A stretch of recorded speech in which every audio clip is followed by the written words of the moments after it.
Today on This Week in Startups, Josh Williams, the CEO of social networking hotspot Gowalla, is on the show. I'll take some of your startup questions and your dilemmas on Ask Jason. And we've got our very own Mike Bracco doing the news. All that and more right now on This Week in Startups.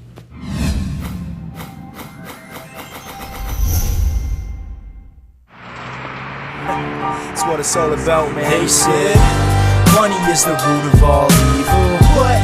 Funny how it feeds my people. Yeah. We ain't gonna live like equals until we get the money, spend the money and defeat you. Yeah. Money is the root of all evil. What? Funny how it feeds my people. Yeah. We ain't gonna live like equals until we get the money, spend the money and defeat you. Hello everybody. It's another This Week in Startups. It's episode number 98, Tyler. We're almost to 100. We're not doing any kind of big party or anything like that. We're just going to cruise right through and hit 100 before the end of the year. It's pretty amazing that we're hitting 100. It'll be a week from today, yeah? The 100 I guess it would be next Friday. I don't even know who the guest is. Evan Williams couldn't make it. The problem is all my friends' companies are getting too big. Did you try tweeting him? What's that? Did you try using Twitter to get through? You know, he politely declined and said, he was on Calacanis Cast, remember when Twitter was first starting. This is the problem I have right now. Some of my friends are becoming so uber successful, their PR people are like, I don't know if it's the right fit. And he's like, can't make it, let's have dinner, you know, whatever. And I'm like, wait, you can't be on the show, but you want to have dinner? Wait. This is the problem when your friends get too important. Just like Mark Pincus is too important now with Zynga. You know, it's all these multi-billion-dollar companies. I guess they're in the middle of these like $5, $6, $7 billion raises. They're afraid they're going to be on the show, and then something's going to get said that just you know is damaging or something. I don't know. They're afraid you're going to like squeeze something out of them. Maybe they're afraid to. You know what? There is a big risk when you get to those sort of big valuations. They tell you like, just tighten up. Let's not have too many press interviews. Let's control things. Maybe they want to have Dick talking for the company more or whatever. I was kind of bummed out. But anyway, not bummed out about today's guest. Josh Williams is with us. He is the founder of Gowalla.com. They had some big news this week. And I, of course, am an angel investor. I was lucky enough. Kevin Rose told me about the company, and I played with the product and goes, wow, this is amazing. Josh, welcome to the program. Thanks, Jason. Good to be here. I thought I was going to be on number 100. Exactly. Oh, yeah. Well, just, you know what, let's just save this episode. We'll publish it on the 100th. You had a big week, huh? It's been a crazy week. And the big news? We launched Guala 3 yesterday, which, like, the big part of that is we're taking all your friends' activity from Facebook Places, Twitter, Foursquare, kind of pulling it all into one feed and you know, then letting you spit it all back out again. So connecting people across places regardless of what service they're using. So no more having to log into both services or 3 services and check in 3 different times. Yeah, I mean, I think which was becoming a little bit of a nuisance to some people. Like, oh, I'm getting check-in fatigue. I got to check in on Facebook. I got to check in Foursquare. I got to check in Guala. I've got different friends on each service. I think checking in's been like this great way to communicate like where you are right now, but at the same time, I still feel like it's kind of this. It's a metaphor that we're stuck with until we come up with something better in 12 to 18 months. And so anything we can do to streamline it or make it easier, faster is good. So take me back. How did Gowalla start? I mean, I know you were doing a web design company or something like that in Austin. You're based in Austin. But then all of a sudden the product comes out and it gets massive uptick. Beautiful product and a lot of great reviews. Where did it come from? So, like background, I had a visual design company in Texas, and we did basically mobile UI design. So we've always been fascinated with like really small, beautiful icons and stuff. And and over time, we basically started doing our own products, and of course, that's more fun than doing other people's stuff. Client work sucks. Yeah.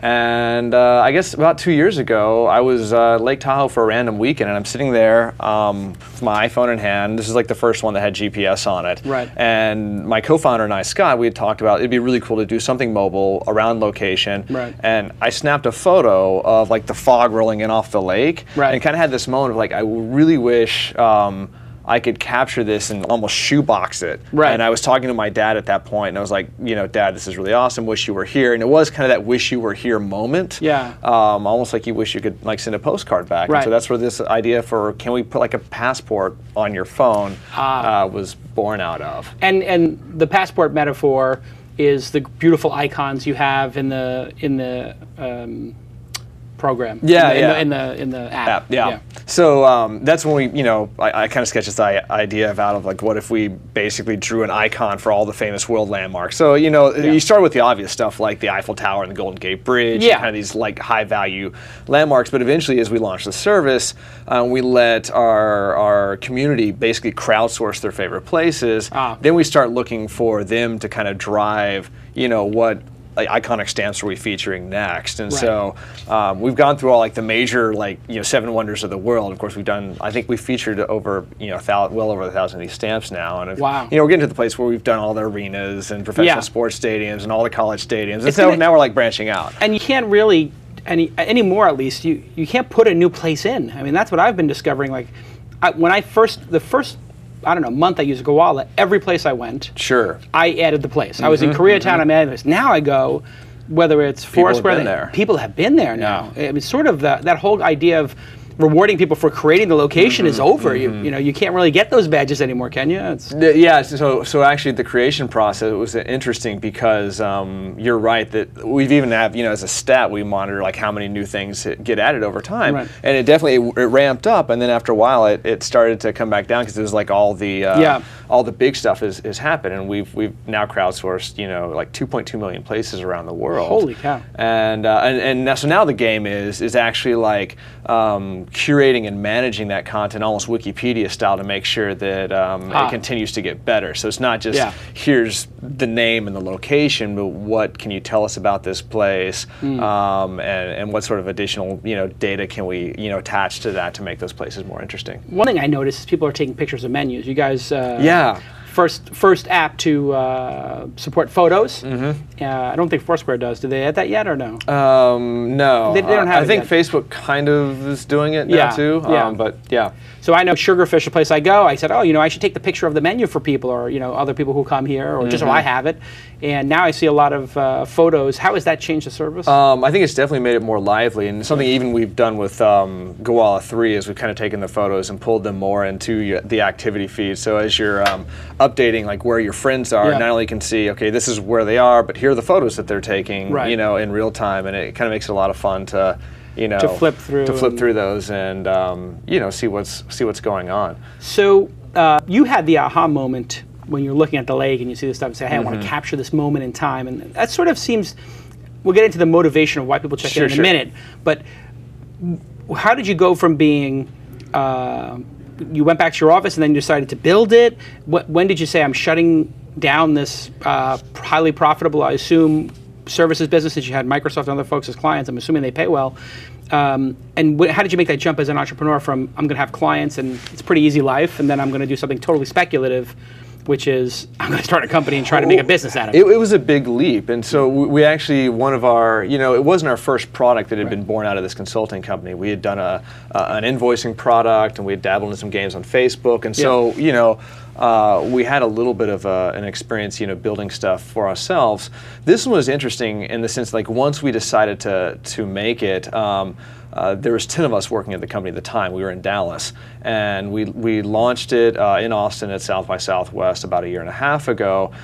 And it was the first. It was kind of like an early, kind of sketchy version, but it worked, and we kind of had this moment of like, wow, this could be special. Right. And we made the decision at that point, like, we can't build this in Dallas. No offense to the city, but like we needed to be in like in a really kind of tight, lively. Of course, Austin has a great music scene, great restaurant scene, great outdoor scene, and everyone in the company made the decision, let's relocate, down to Austin. And that's kind of when we all. How many people is that? At the time, it was 10, and all but one made the move, and it was really amazing to see kind of us pull together. And how does that conversation go? I mean, did you have to convince them, or did they just say like, yeah, this is obviously the right thing, let's do it? Or was it like a lot of heartache and strife? And it was one of those things that when we originally breached the subject, I said, like, it seems like this could be the right thing to do. Right. So let's talk about it. Let's take 6 weeks, and we'll set an end date. By 6 weeks from now, we'll make the decision, are we going? Yeah. And within 3 weeks, I think we all knew. Like, it was just like in your gut, you knew this is the right thing to do. And yes, there were sacrifices that were going to be made, but let's lay it on the line and make that happen. And since that time, I mean, in 18 months, the whole location-based services space has exploded. And it's basically Foursquare, Facebook, I guess Looped is got very small amount of traffic right now. I think the check-in became kind of like this big thing that everyone saw, that it was kind of taking off. And my kind of general thought on that was, Facebook made just the general act of sharing kind of ubiquitous, and then Twitter reduced that down to like this even easier 140 characters, and then checking in was like almost one step more mindless than that. I'm like, I'm just here, and like give me one big red button, and if I want to, I can fire that out. And so I think that's why and of course the catalyst was honestly the iPhone, and then Android coming after that, of like truly these location-aware phones that gave us the granularity and the technology to actually build these things. So I want to ask you about the motivation for people to actually check in, like why they do it. But first, let me tell you about MailChimp. MailChimp. It's a pretty good segue, or no? No. Not one of my good ones. Huh? No, one of your worst. I just realized I forgot to read the ad at the beginning of the show. I'm supposed to do that early on. But anyway, you guys know, because you got my email yesterday or last night, how to get great domain names, how to name your company, 2,000 words. 22,000 people got that. And boy, MailChimp makes it so easy for me to get those emails out to you guys, for you to sign up, for you to share it, and look at the statistics and test it. Actually, I found something out. Yesterday, a bunch of people from the .me and the other .mac domains, the Mac domains, weren't getting my email. And Lance from MailChimp emails me and says, I wanted to let you know, you ran your stuff through spam filter or whatever, and it got a pass, and it was pretty good. But Apple, we've done some investigations, is now blocking emails from people who use URL shorteners. So all of my Mac people had that problem, and now, boom, I don't use jc.is anymore. My emails, I'm actually going to use, they put it in the spam filter. They were putting it, so all my Mac people. Because of you're using a URL shortener somewhere in the message of Apple, the body. I guess, is so many people don't want to send people to Canadian Pharmacy-getrightnow.org or whatever, that they are now using Bitly or jc.is. So anyway, I don't know if Bitly is banned, but I know jc.is and some other URL shorteners, they're flagging as spam. I would never have known that if it wasn't for the good folks at MailChimp and their very sophisticated software. It's a great product, and the coolest new feature is for them. I mean, this is a cool feature for me as well, but not as cool as the fact that I get into people's email boxes, which is really why I use it. But the new Faces dashboard shows you the people who are behind the addresses on your mailing list. So you can actually look at your mailing list, and I look sometimes to see who unsubscribed and who subscribes right after the email. And like 20 people unsubscribed yesterday, 200 people subscribed. Who are these 20 people who unsubscribed? And what was funny was 5 or 6 of the people were unsubscribed and subscribed. They're just using different email addresses. So I guess they were changing emails or something like that. But anyway, you can see actually the people who are using your mailing list and get a bunch of information from them. They've grown from 85,000 users to 450,000 in just 1 year, and it's free if you've got under 1,000 subscribers, so there's no reason not to try it. Everybody say right now on Twitter, thanks at MailChimp for sponsoring This Week in Startups. I get it. So I love those doing guys. it in the chat room. You use MailChimp at all? No, if I know we were going to talk about MailChimp, I would have worn my monkey stocking cap that I got from them. That's pretty awesome. My daughter wears that, and it's her favorite hat. They have the best swag. I've started doing interviews with them around the office just because I think with the chimp on your head? Yeah, with the chimp on the head. Yeah. Just distracts people? You should do. I think it's just one of those fun psychological experiments. There's a lot of fun in their product, a lot of fun in your product. I mean, the guys you guys coming from design, that is, I think, your major advantage, user interface and the beautiful icons. How much of that has become the signature of the brand, do you think? I think it's definitely the ethos of kind of what we're building. And certainly, you may have seen we launched a partnership with Disney a couple weeks ago. And of course, Disney's got probably one of the most storied and well-designed brands that there is. And it was a real pleasure and privilege to get to kind of take things like Nemo and Tinkerbell and Space Mountain and kind of build those into the Gowalla world. Right. In a way that was like 100% Gowalla, but also 100% Disney. And they were a charm to work with and that. But that was a big get. I was actually, coincidentally, at Disney on last Saturday with my family, nieces and nephews and everything, and we had a great day out. And I always check in with Gowalla, and I check in to let people know where I am, and I see Mickey Mouse ears as an object left in places, very clever, like the little mouse hat. And then each of the places. I mean, I don't know how many locations there are inside of Disney, but I checked into at least 15, including the Main Street. I checked into the parade, and I checked into the fireworks, which are distinct events at times. Yes, and they're even doing special events for the holidays now as well, which is kind of cool. So I checked into the holiday parade, then the fireworks, and on Main Street, and to the bakery cafe that's on Main Street where we went to get hot chocolate after we went to the thing. And I was like, wow, I just did 4 check-ins at once. And my motivation for doing this is, it's almost to me like capturing that picture. I want to have this moment in time saved somewhere. Because I don't have my schedule anywhere. It's sort of like this is like my life log. Exactly. I mean, is that people's main motivation with checking in, or is it I think letting their friends know where they are? What is the motivation? I think all those are motivations, but that one is certainly kind of a touch point for us.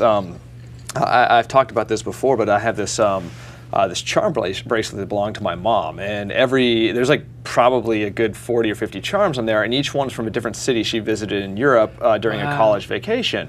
And so there's like a little boy doing a handstand for Dusseldorf, and like a windmill for Amsterdam, and they're all kind of stereotypical. But she could sit there and like go through each charm, almost like a rosary, and tell the story of the memory that was associated with it. And I think that sort of thing is really cool. And we're our generation is not necessarily like a tchotchke collecting generation, but we're kind of scratching that same itch. We should be. I always buy a mug, or now I've been buying I've been buying the Starbucks stuff. So I went to Korea and Japan. I always buy. That's right. They kind of tapped into that. They've tapped into it. You can get a Starbucks mug for Fort Worth, Texas. Wow. I mean, how I have a reason to go. How long tail was that? Yeah, I have one from Austin too. Anywhere I go, on the way back in the airport, I get a mug, and then every morning when my wife and I have coffee, we use a different city's mug, and we sometimes talk about the places. And when we have a dinner party, we take those mugs out, and you might get a mug from the San Diego Zoo, whatever. But you're sort of part of our family's adventure. So I mean, I think you've got stuff like the memory aspect of things, and then there is the where are my friends now? I want to connect, or I want to learn where my friends are going, so that maybe I can bookmark that, and later I can come back and see where they are, or go visit that place myself. And then you've got, I think we're doing some really interesting things now where brands are coming in and saying, hey, we want to reward people for going to specific places. And so earlier this year, we worked with AT&T and Tom's Shoes, and AT&T was actually giving away, they gave away 1,000 pair of Tom's Shoes if you would check in at AT&T retail store. Oh, wow. And, it drove a ton of traffic to those AT&T stores, but also help spread the message of Tom's. It was a really interesting campaign. So I think between kind of the memory aspect, the social aspect, and then getting free shoes, these are all like reasons that people are saying, okay, I want to engage here. Hasn't manifested itself yet, which is surprising to me, since you have Groupon and Living Social and these places crushing it. Why hasn't that phenomenon started to happen inside the apps? I think it's is it coming? I think it is coming. I think finding the right vehicle to make it work has been the challenging thing. So like Groupon has this interesting, it is the group mechanic of like, I can get like 400 people here, then it tips and goes over. Whereas when that like location, you have this thing where like people come together at events, but they're not. You only have these moments in time when everyone's there at the same time. So like driving check-ins, in a synchronous sort of way, I think is going to be one of the catalysts for that sort of deal. But it's still got some work to be done there. Yeah, nobody seems to have figured out yet. You guys force people to actually have your GPS say you are in that location. So we originally, when we launched, it was awful. Like we actually were so strict on that you were 3 feet off. We locked you out. And so we loosened it up and everything. And then once we started releasing clients for Android and BlackBerry, what we found is like BlackBerry actually has really awful location alerts depending on the device that you use, and the carrier. So like this weird if you've got such and such a device on Verizon, maybe it works, maybe it doesn't. And so we kind of had to start moving to kind of a verifying GPS on the front side, but then also checking things on the server side, so you don't end up with false positives. But the reality is, in the end, you're sharing where you are, and you're sharing with your friends, and there's kind of this social stigma if you're going around and like checking repeatedly everywhere. You're going to be ostracized. Yeah, there is a little bit of that where I see that on Foursquare, people like Arrington famously checking in crazy places because he learned how to hack it all the time. And I'd be like, Mike, where are you? We used to be friends back in the day. I was like, where are you? And he's like, are you in Finland? I'm like, are you in Finland? What are you doing in Finland? He's like, no, I'm not in Finland. I'm in the office. I'm like, really? I think it's fun when you do add like game dynamics to a service like this, just to see the kinds of interesting behaviors that that you'll create. There are some. I mean, the mayorship in Foursquare, which you guys don't have a mayorship, you do have a leaderboard. Yeah.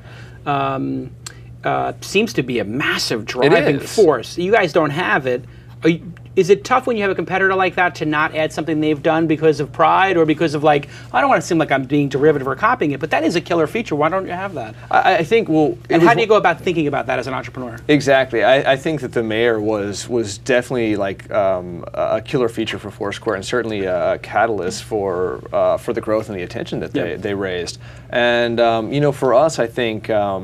We were always kind of the mindset again of like, let's inspire people to go out and explore the world and see new places and go somewhere new, and not necessarily check in repeatedly at the same place again and again. Yeah. The point is that both are going to appeal to a set of people for different reasons. Right. And so I think that's where it's important to know like what your gut is and like where it is that you want to see your service and your vision go. Right. And I think we're still early enough in like the whole location space that you just because relating services both have like a button that says check-in, doesn't mean like the end game is ultimately going to be the same for those. And so Foursquare obviously booming. A lot more users than Gowalla.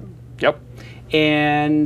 But not as well designed of a product, I would say, in my estimation. I think pretty much everybody says, hey, Foursquare's got scale. Gowalla's a better experience for the user. That's pretty much the accepted thought on the whole space. And then you have something like Facebook come in and everybody says, oh my God, it's over for both of you. Yeah. As always a bigger fish. But the usage of Foursquare and Gowalla only continues to increase. What has Facebook's impact on the space been? Are people actually using check-in on Facebook? I don't see it that much. I think there actually are a growing number of people who are using Facebook Places to check in. So I mean the early reaction, of course, when somebody like Facebook gets into the space is like, okay, everybody's dead. Yes. And then the second thing you hear is the response from a company like us is like, oh no, it's going to raise the awareness of this space and blah blah blah. And there's that's kind of like that the posturing. PR line. Yeah, exactly.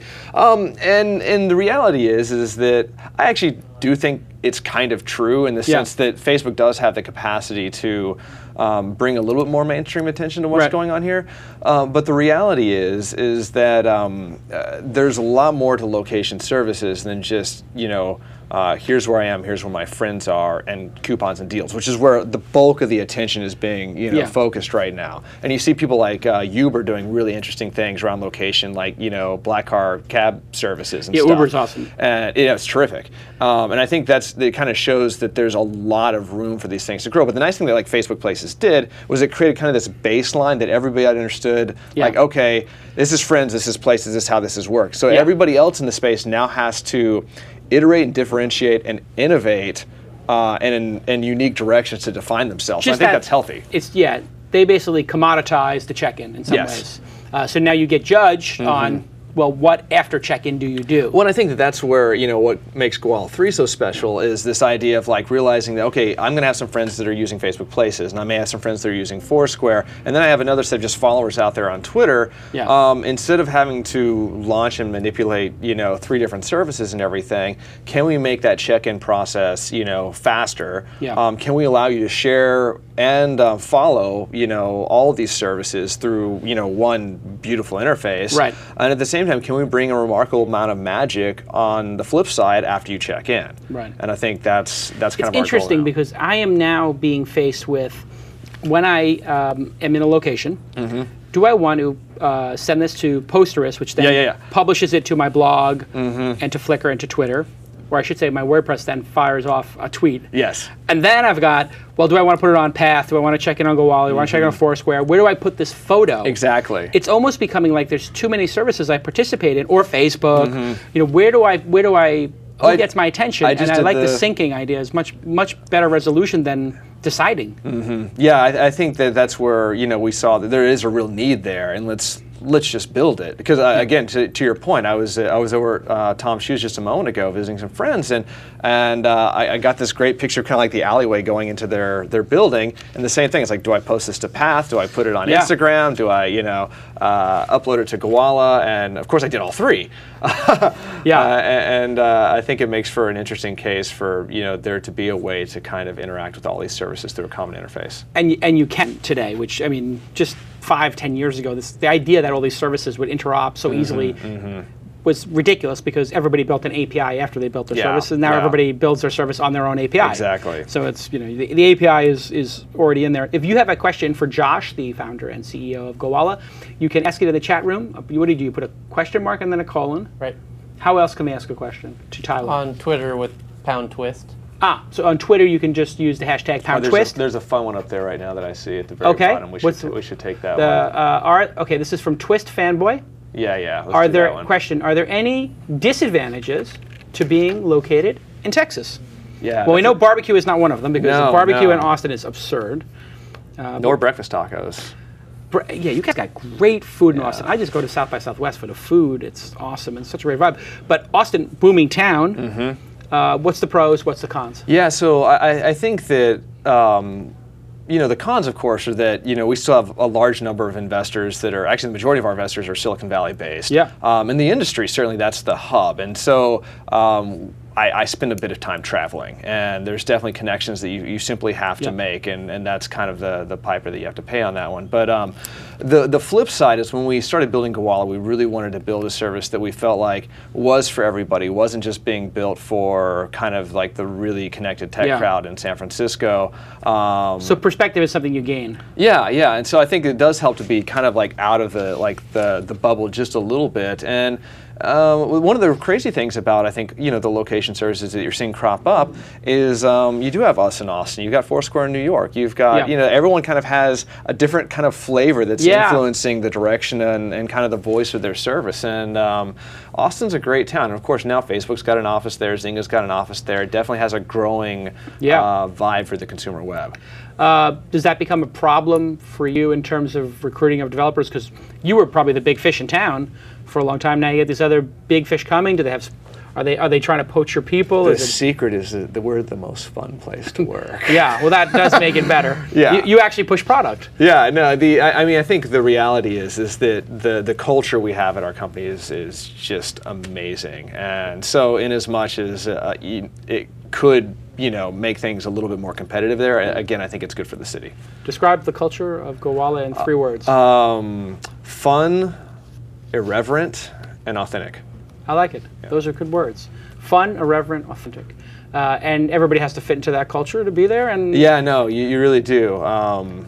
You hire for that culture. Yeah, we hire for that culture. How do you know if somebody's fun in the interview? You can just tell, or I think that fun. You wear a monkey hat. No, it does. I think fun definitely has a broad scope there, and maybe for us it would be a sense of humor. Now, sense of humors can range. Sure. Sure. And I think we find that certainly in our office as well. Take me through conversation, or actually, when we get back, take me through the conversation you had with your board about making the decision to be interoperable with all the other services. So think about that for a second. But one thing you don't need to think about is getting DNA Mail to be your email provider. They will help you succeed in business by moving your mail to the cloud, and you can do it with Google Apps or Microsoft Exchange. A lot of companies still on Microsoft Exchange, and there's no problem with that. If you've got all those salespeople, they love to use Outlook and all that stuff. You just don't want to be managing your own servers. You want to be managing your product and your clients. Instead, they'll give you free activation. They'll give you free setup. They'll give you free 24-hour support right here in Los Angeles from people that care. 99.9% uptime guarantee. DNA Mail has been the longest-running sponsor of This Week in Startups. I'm very, very happy to say that they have continued on with us and supported us through our growth. And 100,000 people downloading the show now, and people tuning in. And boy, do I appreciate at DNA Mail. Go ahead and thank them. It is your Geary. And if you go buy the product, tweet that as well, because then I'll favorite that tweet and retweet it. Just use the # hashtag. Thank you, DNA Mail. DNA Mail, DNA Mail. Everybody loves DNA Mail. Must have been an interesting board discussion. I think it evolved. Or do they just listen to what you say? Well, so the honest thing is that About a year ago, we actually we thought about doing this then, and actually rolling out the ability. Because I mean, if you back up 9-10 months ago, there's a lot of this talk of like the hyper local geolocation wars. Yes. And it was kind of ridiculous. And so there was definitely like, we had this sort of like, well, we could just like, take the air out of that balloon and build it now. And I think there was a concern because there was so much attention on the space that they would actually just come off the wrong way, or that we get cut off the API or whatever the case may be. And so we decided, let's shelve this idea. And when Facebook Places came around, it really made a compelling case to say, actually, look, there actually are these multiple, compelling platforms out there, and each one has its strengths and stuff. Yeah. Let's do this. Yeah. And at that point, I think it was really a no-brainer. It was like, okay, the timing's right. Yeah. So the board they came to the decision. And the sort of understanding the same way you did over time. Yeah, it was really easy. It was just one of those things like, this is the right thing to do. And how does Foursquare feel about it? They just let you hit the API and they're cool with it? They've been real pros about it. Really? We've done the venue matching, kind of on the side, and we've got like the head, and there's still some long tail that we're trying to catch up on, and they've been great to offer to help us out with that. So you've got to somehow reconcile that. If they have Joe's Pizza with an apostrophe and you've got Joe's Pizza. That's the challenge. Yeah. Wow. What do? You have like 100 people in Manila just check them? You machine all the smart ones, and then you're going to have to Turk the rest. Right. Oh, boy. There's a $25,000 Mechanical Turk bill. 7 cents a venue. Tyler, any questions from the audience there? Somebody had asked, your reasons for going to Austin originally were because that was like a good environment to kick it off, but now that that's sort of grown its course, does it make sense to maybe go somewhere else? That's a good question. The likelihood of us opening, a satellite office in the Bay Area is pretty high, I would say. That's that I see product and engineering continuing to run out of Austin, and the reality is of our recent hires, we've brought more in from outside of Austin than we've hired internally. And I think, we can sit there and go, oh look, Texas has no state income tax, and that sounds really attractive to a Bay Area developer. Right. Interesting. And there seems to be like people get tired of the Bay Area. It's kind of repetitive, a little bit of that. Like, Austin's, I was up and coming. I was at a Sufjan Stevens concert a few weeks back, and he made a great statement that Austin is where young people go to retire. Nice. So I like that. Only we work hard, but yeah, that's the vibe we have. What about the international next stage of things? Is it just U.S. at this point amongst all of the different players in the game, and where's the next kind of frontier in that? No, I think that there's definitely been a lot of international expansion, and certainly we, with the first version we rolled out, we said, okay, we're going to crowdsource our place database. Anywhere you can go add places. And what was great is you could see it like literally take off in a community. And I was in Stockholm a few weeks back, and it was just amazing to see the vibrancy of the community there. And so like literally after we got done like doing all the professional sports stadiums here in the U.S., we started knocking through all the Swedish hockey stadiums. And in fact, the Swedish Hockey League is like giving away free tickets to games via Gowalla now. Wow. And so about 45% of our usage is international outside the U.S. And it's really great to see, again, kind of crowdsourced nature that just take it and run. I don't have any inside information, but it would seem to me that you guys would be a massive likely acquisition target for people like Facebook, Microsoft, Google, Yahoo, and there's been tons of talk about you and Foursquare both getting picked up. How do you guys deal with the fact that probably everybody wants to buy these companies right now? How do you keep the team focused during that time? I think that you talk about stuff like that, or you even talk about like fundraising, and everything kind of has to go in its due course and have its time and place. And for us over the last 6 months, we've really just decided, hey, we're heads down on building, this next version of this service. And frankly, we do have a lot of fun. And I'm kind of, I'm a bit of a control freaky kind of guy. And so I love my team. I love the environment that we work in. I'm not just like anxious to go and say, hey, let's sell this to somebody else and then take on their company culture. That's, we really love what we have. And so I think the goal for us is how do we continue to build the best product possible, build a self-sustaining company out of that, and make our culture the most important. So you're long. Yeah. You guys are not looking to flip. No, definitely. And which is what, as an angel investor, I'd love to hear. Like you guys are going for the going for the long. It's interesting. I wonder if building culture inside of companies, makes them more resistant to M&A. Like I know with Mahalo, it's going so great. I love coming here every day. It's like the idea of selling it to somebody. I just be like, I think it's it really such a bummer. You know, and Tony from Zappos has that same thing where he's like, we didn't want to sell, but Amazon let us be our own culture, our own company. No, I think you almost, if you're going to, entertain an idea like that, the culture becomes like the really important question of like, really, what are we giving up? Because in the end, like, money's not everything. Right. You know, it really is about, being able to go in and enjoy working with the people around you every day and building something meaningful. And what a bummer to like have your product. I mean, I guess this is what Dodgeball was for. Dennis and his other partner, like, God, it must have been heartbreaking to be at Google and have it destroyed. Well, yeah, I think that, like, you look at, like, we've got this, crazy kind of wallaby kangaroo logo and this orange and everything, and like, you'd hate to see the life sucked out of that. Yeah, just turn like blue. Yeah. 7% more clicks if you make it blue. And if we take these images out, it will load 8% faster. That might be what happens if you bring it to Google. You know what? We love everything about Gowalla, but if you could take the color out and make it blue, and then if you could take out the images and just make it load faster. And that's when I know, like, a couple of my engineers would just cry and walk out and be like, oh, we're done now. How many illustrators do you have making those badges, the icons, and how many do they make a week? We have 3 full-time illustrators, and so basically our own internal art department. That's in addition to, like, user interface designers. Right. So 3 illustrators. And what's great is they all kind of feed off of each other, and basically as standards emerge or new techniques to, draw a stadium happen, they can improve and iterate on that. How many get done a week? It depends, but I would say that, in a given week we're knocking out anywhere from 50 to 100 new, stamps and everything. I do notice that some investors or board members in Gowalla get their own avatar. I've noticed that. Yeah, there's Is there a line? There's a fee for that. Is there really? Can you buy that? Why not sell that? Because I look at it, I'm like, oh my God, Stuart Alsop's got this great Gowalla. I want one. So the truth be told, the illustrator who does those really does not like doing them. And so we kind of have to like pay him off in gifts to get them done. Have you ever thought about charging $100 for them? I mean, you could make a profit on them, I'm sure. And people would go crazy. Yeah, see, the thing is, I think I think it'd need to be more than $100. I think, the cost. The cost would be, well, just even for the sanity factor,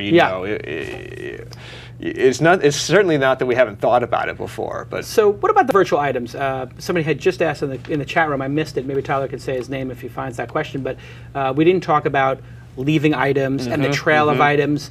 It seems almost like this is the forgotten feature of Gowalla, and I frankly don't use it. But then when I was at Disneyland, I rediscovered it, and I was like, oh, I like it. Well, is it just something on the back burner? Explain how it works and why you added it. One of the original ideas for that was kind of really just this experiment, almost of like, could we treat these like a message in a bottle, where could I like take this virtual thing and drop it in a place and have somebody else pick it up and move it to another place and have somebody else pick it up and move it to the Eiffel Tower. When it's all said and done, this virtual thing has been everywhere.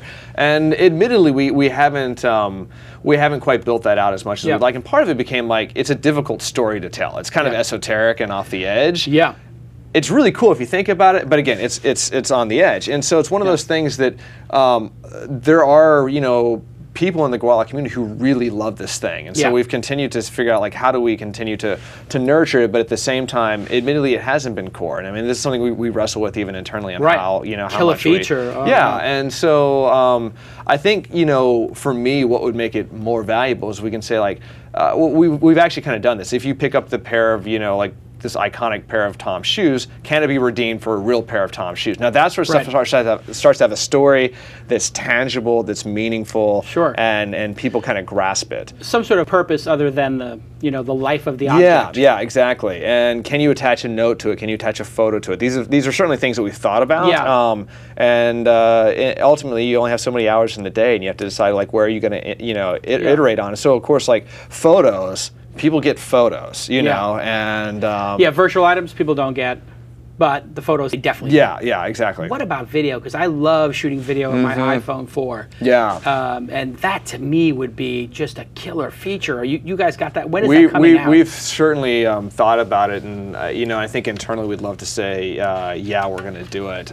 There's not a timeline on it yet. Yeah. I think one of the things that we have right now is this really great roster of features that kind of go pretty wide, and now we need to start connecting the dots beneath the surface, so that we had this new feature called Notes, so it lets me leave a message for somebody at a specific place, and the next time they check in there, they get the note, which is really cool. What if I could attach a photo to that note, or a video to that note, or a gift certificate for a free coffee with that note? Then those are the stuff. A gift. What if they got that if they were just in New York? If they Exactly. If If it's like city or by neighborhood. That'd be kind of cool. Like if you make it to Brooklyn, I could leave something for somebody in Brooklyn. Like here is a Starbucks for you in Brooklyn when you get here. Yes. Oh, that is clever. Yeah. So I saw the notes feature, and I was just trying to figure out.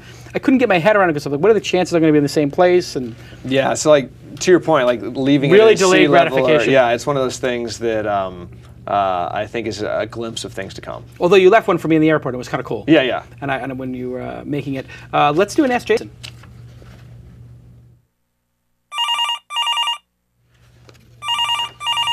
Great interview.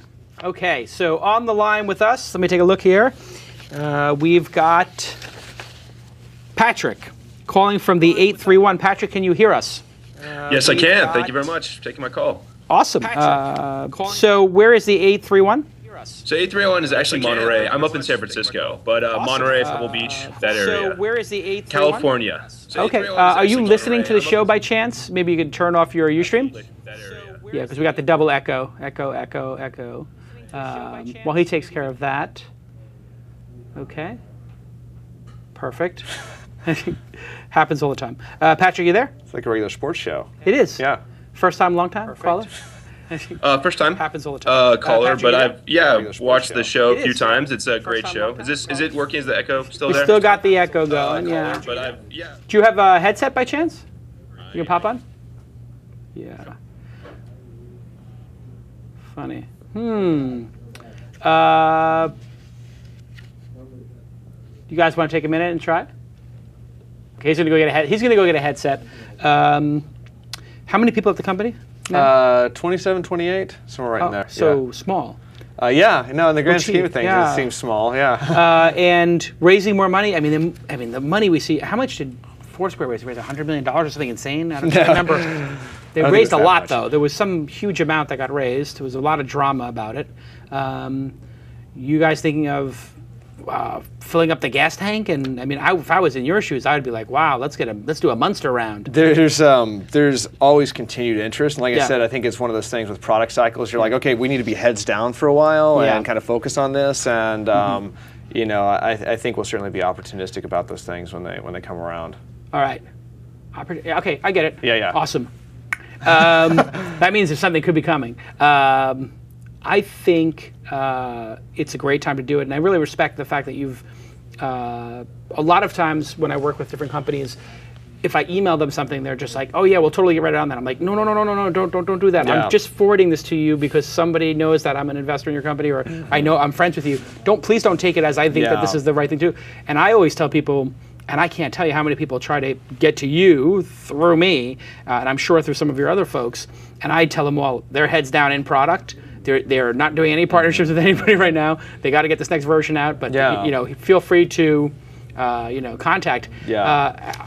Are you missing opportunities like that? I mean, and how do you deal with that when you have obviously Disney, you didn't ignore them. You got to take the Disney call. But how do you decide what to take and what not when you have all these incredible people coming through the front door? It's really tough, and I think you really have to look. I mean, one thing, we don't just want to be, early on we got slogged with so much inbound that we couldn't even get back to it, and you felt bad because you're just letting stuff fall off the back of the car. That's a horrible experience for somebody, and so we've gotten much better at making sure we at least are staying on top of all those inbound requests. But at the same time, it is, to your point, you do kind of have to look at it and say, okay, we have finite bandwidth. We need to focus focused on product. Yeah. So we're going to partner with folks who kind of have a like-minded ethos. And Right. so, again, where there's a culture fit across those other companies to Yeah. say, okay, how can we, is this a brand or a venture that's going to, again, inspire people to go out and explore new places, kind of like Gowalla. Yeah. And those are those things that Yeah. we say, okay, yeah, Disney does make sense.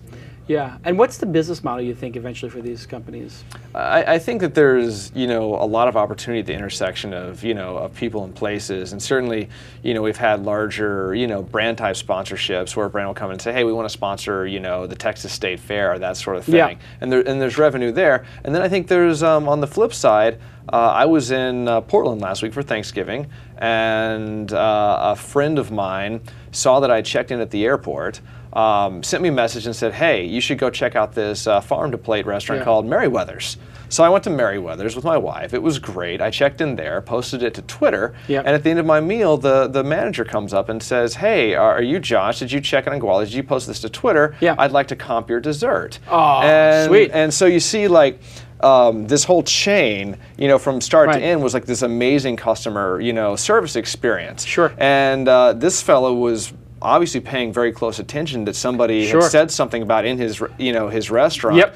And I think that's the sort of thing. Can you imagine, actually providing tools for these people to say, hey, Jason just checked in here for the 5th time. Right. Let's ping the manager it's like on duty. It's like a social open table. Yeah, right? exactly. Like we're taking care of your your frequency here or whatever. The same way Open Table takes care of your reservation. I had something similar happen. I was playing at a casino, and I tweeted I was playing in this particular casino, and this woman comes over, and she says, she tweets me back, we have a t-shirt for you. What table are you at? Yeah. I say, what table I'm at? She comes over and she says, here's a Commerce Casino t-shirt. We love the fact that you just tweeted you were at Commerce and checking on Gowalla and everything. And I was like, oh yeah, of course. Okay, so now we have our caller. Patrick, are you on the line? I am. Thank you for taking my call. Sorry for the technical issues. Oh, no problem. You have a question for us. Let's hear it. I do. So I'll start by just talking a little bit about my company, and then I have a couple questions. First of all, so my company's name is Ally Software. I make a product called Harmony. It's in the project management space. So, I know a lot of what you talk about on the show is consumer focused, so maybe a fun change of pace. But it's around project management. It basically takes this idea of how do you manage groups that are not, immediately connected to you. So when you have, sales, marketing, your technical team, your support team, that all are working on getting a product out, how do you get them all working together and to push the product out and manage the schedule? So I've been working on it for about a year now, and have had some success getting into the hands of customers, but not necessarily getting great, either traction. Feedback hasn't been horrible, but no one started using it, right? So what I'm sort of looking at right now is how to go about, I still believe in the product, I still believe in the technology, and I still think there's a lot of value there, but it's trying to figure out the pivot that can take me from kind of where I am now to the next step. Are you, and it's one of those hard things because it's not like there's a lack of ideas. There's hundreds of different ways I could take this. And it's kind of trying to figure out how to make that pivot and how to do it intelligently when there's not a lot of great feedback yet. There's not a data set that's wide enough to answer. So going backwards, I think the first thing we'd have to know is are you a project manager, and did you build this product for yourself, and who did you build this for? I am a project manager. Right. I'm a product and project manager. I built it for myself because I'm actually a product manager kind of by trade. Built it for myself because this was an issue I had a lot. I worked at a company called Fortify Software, and we had a very big we had a lot of developers, a lot of people working on different things, and we had these deadlines that we just were they were far out, like 9 months out, and it was all about how do you get this many people, 100 people all working to hit a deadline that's 9 months out. It's a pretty common issue. So it's sometimes there's two phenomenon that occur, I think, when people are building products. One is they build a product that they think people want, and then they give it to those people, and those people turn out that they don't want it, and they should have just talked to those people a little bit before they did it. That's not your issue. Your issue is that you're actually so deep into this problem and so deep into this business that you may have made a product that is so specialized for you or your experience that it doesn't appeal to everybody, or maybe it's just for this top 2% of project managers who have to deal with this very nuanced problem. So what you probably need to do is maybe take whatever features were getting, I mean, you got to use your nose, whichever features were getting people's attention and were getting traction, and maybe follow those a little bit, or maybe step back and make a simpler product. Maybe it's too complex, maybe it's too in depth. Like Josh was saying, you have a small contingent of people who love the virtual items, but photos are going to be better for the large majority of people. I mean, what do you think you should do? Well, I think that, like I said, you have to boil it down, like, what are you passionate about? And we kind of already talked about that. You have to be willing to eat your own dog food. And so again, for us, it was like we wanted to build something to get people out and moving, because that's kind of something we would use ourselves. But I think the simplicity factor is really important, and we kind of talked about Path earlier. They launched a very simple product, and it's caught some flack because of its simplicity. But the reality is it has an opinion, and I think that there are. It has a point of view. Yeah, it has a point of view, and I think that's admirable. I think you have to find, like, what is your point of view? What is your what's going to drive your stance for, not just try to be all things to all people. Tyler, your thoughts? Product management plays into how people organize data in their mind and how they visualize conversations in their mind, right? People organize data differently conceptually, so that is one of those things that is hard to get right for everybody. Right. And especially because if you, the designer, build it right for you, you see conversations in this, IM chat style window, but other people see it in email form, and you really got to like Wave, exactly. That's one person's way of viewing the world. Google can't pull it off, right? That's a great point. Yeah. So I think that's why there are it's a graveyard of product and project management softwares out there. Yeah. That's a daunting task to get into, and unless you had like some real domain expertise and some real clever ideas about how to move that ball forward, I'd be real careful. Well, and maybe you might take 2 or 3 swings at the bat. So sometimes it's good to find another person and maybe get their perspective and rebuild the product from the ground up. Try a second time. Patrick, does that help at all? Yeah, absolutely. That really starts to get to some of the problem is, which I think is, I think you hit on it, which is being a little bit too deep in the problem.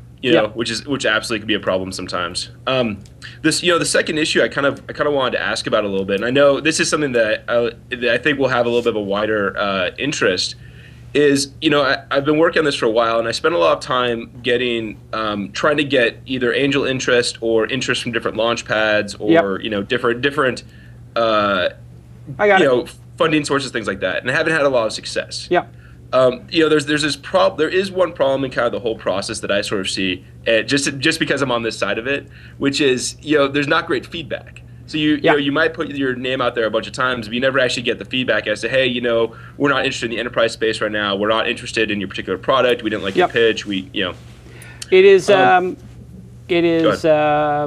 daunting task to be on the other side of a large number of people who want to participate in something like Y Combinator or Techstars, or even for an angel investor. It's actually impossible for them to give feedback to everybody. I try to give as much feedback as I can, and I'll tell you the experience from the other side of the table is sometimes you give feedback and all it results in is a longer email back with more questions. And you basically then get into the spiral of like, oh my God, I've got to teach this person to be an entrepreneur. And that's why I focus, anytime anybody's got questions for me, I say, ask on Ask Jason, go to the program, and then everybody can share in it, because I can't answer everybody's question on email. And so that's probably what you're experiencing. What you'll find in your career is the better the work is you produce, the more feedback you're going to get in it. So maybe you're just at the point where the work isn't, hitting that benchmark and soliciting that feedback. But when you get something that hits, and don't give up, just keep trying, you'll get feedback. It will happen. And get a partner, because it seems like you might.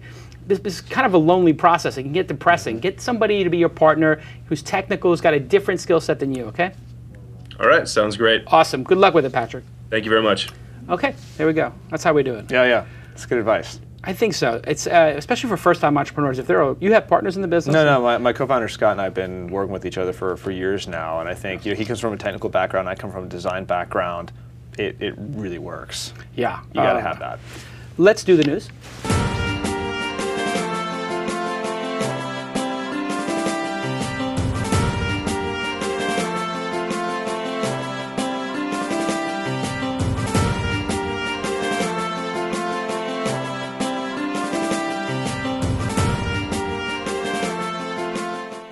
Okay, let's do a couple of news stories and we'll get out of here. All right, so big news that dropped yesterday was that Amazon invests $175 million in daily deal site Living Social. Wow. So the $175 million investment brings the total investment to $224 million. That brings basically the second place participant, Living Social, which is behind Groupon. Yep. They have an 8% share of all daily deal traffic, Yep. Compared to 79% for Groupon. Right. However, they have $500 million in revenue, so wow. Still a big chunk for an 8% share. Yeah. So what do you think about this investment? Obviously, you guys talked about Groupon deal pretty extensively last show. Yeah. What do you think about this investment by Amazon and how? I think Living Social is probably the biggest beneficiary of the Groupon news, and we said that last week that Yahoo or AOL should buy Living Social now. Now that's too late. I think Living Social now, they probably said let's have a little bit more optionality, and Amazon said I got to get a piece of one of these, and if that's all I can do is get a piece of Living Social, I'll deal with that for now because I'll have the inside track at an acquisition if they go public. And so that's basically what Amazon's doing. Amazon knows they're not going to lose their money. The team over at Living Social is executing really well. And it seems like a lot of money, but when you're acquiring customers for $5 a piece and you've got to get 10 million people, and it can go fast, And some statistic came out, Groupon's got, I think, over 50 million emails or something incredible like that.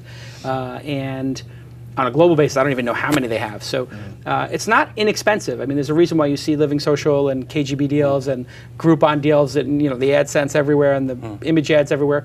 They're paying a lot of money to get to build these databases of consumers, and they're monetizing it. So, yeah, good move on both parties' part. I don't know what they got for it. I'm sure it was $1 billion valuation. So they're talking 17. about $1 billion is what they're valuing the company at. So. Smart move on Amazon's part. That money comes out first in case of any acquisition because it's preferred shares.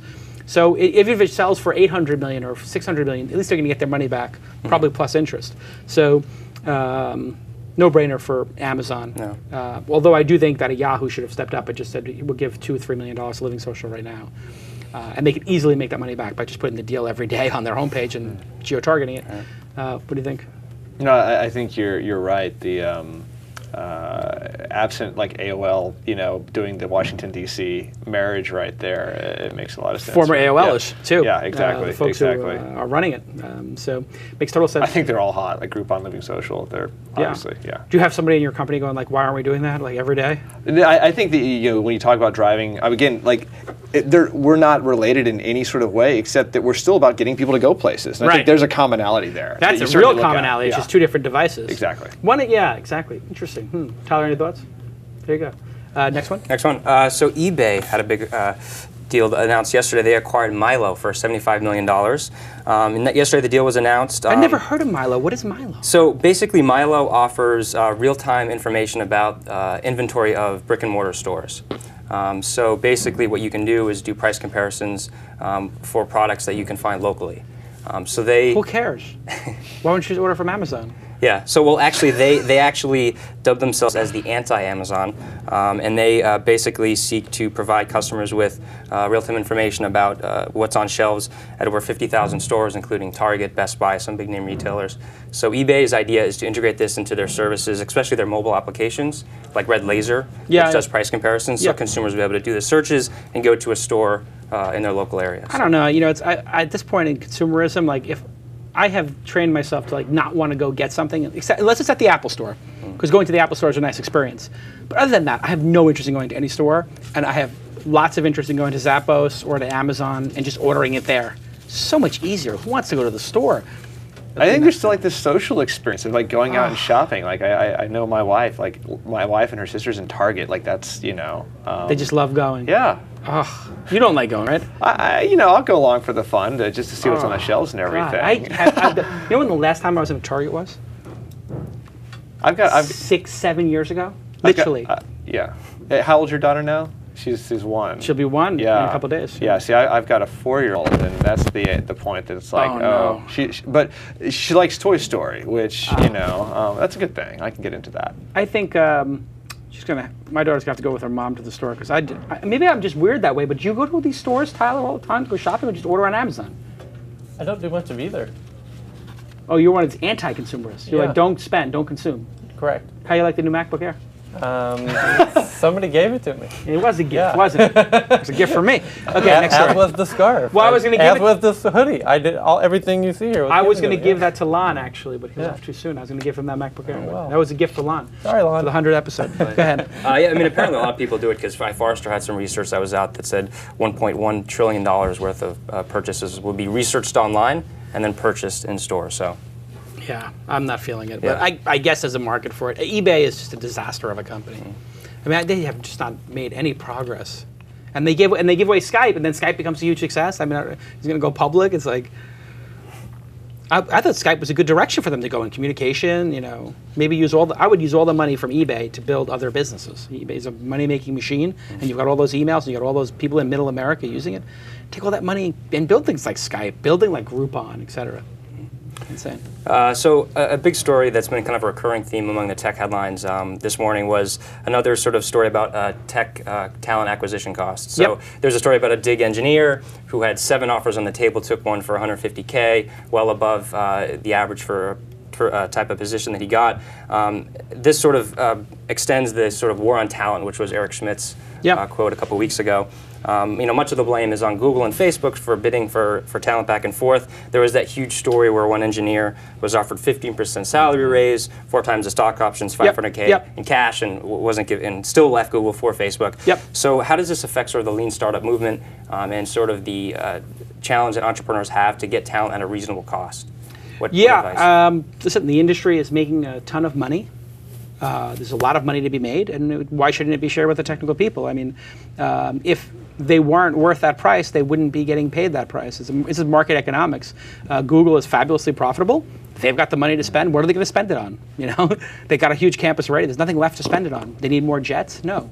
Give the money to the people who are building the product. I don't really have a problem with it. If CEOs can get paid, 6 figures and up, and can get bonuses and all this kind of stuff, why not engineers? They're the rock stars. No big deal. And then it's a qualitative different experience. It's a much different experience working at a startup versus Google or Facebook. I mean, that's like going to work for the man, going to the machine. I mean, even Google to Facebook is a huge difference, let alone going to a sub 100 person group. Developers are, these developers don't need that much money anyway. I mean, let's face it, if they're making all that money, what are they going to do with it? A good developer wants to build product. I mean, where are they going to be spending it and all this stuff?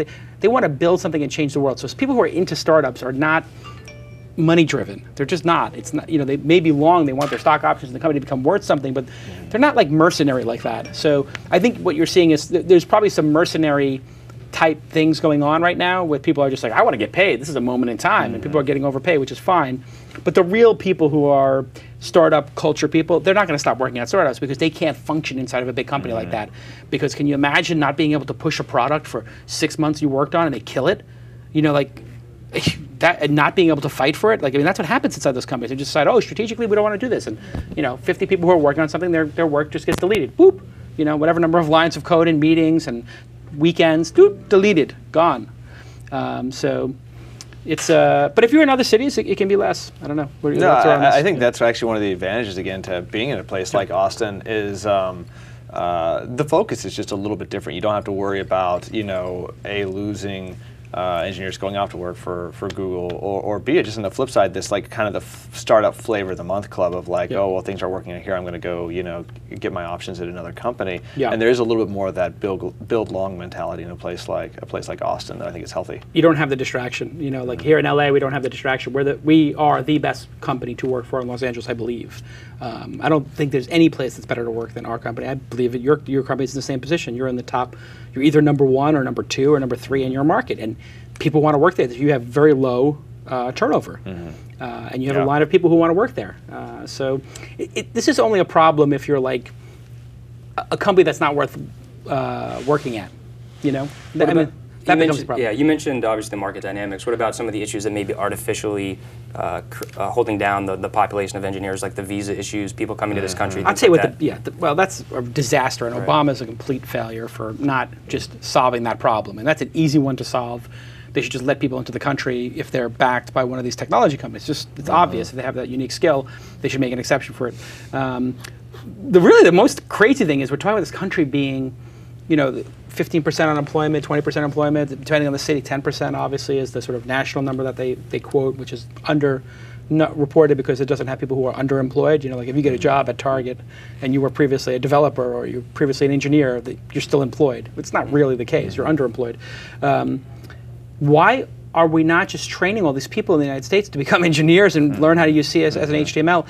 The people who are on unemployment or people who are down on their luck, I mean, wake up. All you have to do is learn how to code a halfway decent HTML page. It takes 2 months to learn how to do this. Just go build a bunch of web pages, bring them into a company and say, look, I built this in the last 2 months. I don't know what I'm doing. Can I take a job here for half the price? And you'll get the job. Every day, someone sends an email. It seems like it's like, "Hey, Josh, can you recommend a good iOS developer?" And it's like, if I knew one, I would have hired them by now. Yeah. I mean, there's a demand for that sort of that sort of talent and everything. Yeah, I mean, this whole country could turn itself around instantly if we should just do a national program to train anybody who wants to become an engineer, developer, for free. Instead of giving welfare and stimulating the economy by building roads, just open up a bunch of schools to teach HTML, CSS5, whatever, HTML5, CSS, iOS. I mean, if we just opened those things up, we would have 100,000 more people employed instantly. Yeah, then we get into a big fun debate over like just the education system in general, and like we should be teaching these things in the schools. And that's what Khan Academy's for. That's a long tail. Right I think there. we're going to do some. I was talking to one of the developers here. We do a Mahalo, hey, help people learn and all this kind of stuff. We teach people how to brine their turkey, and that was just like, why don't we have one of our developers teach people how to set up a Cassandra cluster and just record it? Mm-hmm. Like that would get 1 million views. Or why don't we teach people how to do? We should just do videos of that stuff. Maybe we should do that, Tyler. Tyler, can you do that? Grab one of the developers and have them teach how to do HTML5, CSS. Anyway, this has been a great program. Josh, continued success with Gowalla. It's been great to watch you guys succeed and iterate and make beautiful products. And I think the sky's the limit. Thanks, Tyler, for all the wonderful insights. Last week, this week, came up with a donut. Yeah. You a little tired? I am. Yeah, what happened? I didn't get any sleep the last couple of days. Really? Yeah. Were you working on your secret project? Yes. And the developers are overseas and you're up late at night? Or you just got anxiety about it? No comment. You got a little anxiety? No. You should have butterflies in your stomach? No, I got just excited. Excitement, yeah. Brocco, great job on the news. Well done. Thank you to DNA Mail. Thank you to MailChimp. And thank you to Storm On Demand for hosting all of our files. Hey, they've been great to us. And we'll see you next Tuesday on This Week in Startups. That's what it's all about, man. They said money is the root of all evil. What? Funny how it feeds my people. We ain't gonna live like equals until we get the money, spend the money, and defeat you. Yeah, money is the root of all evil. What? Funny how it feeds my people. Yeah, we ain't gonna live like equals until we get the money, spend the money, and defeat you.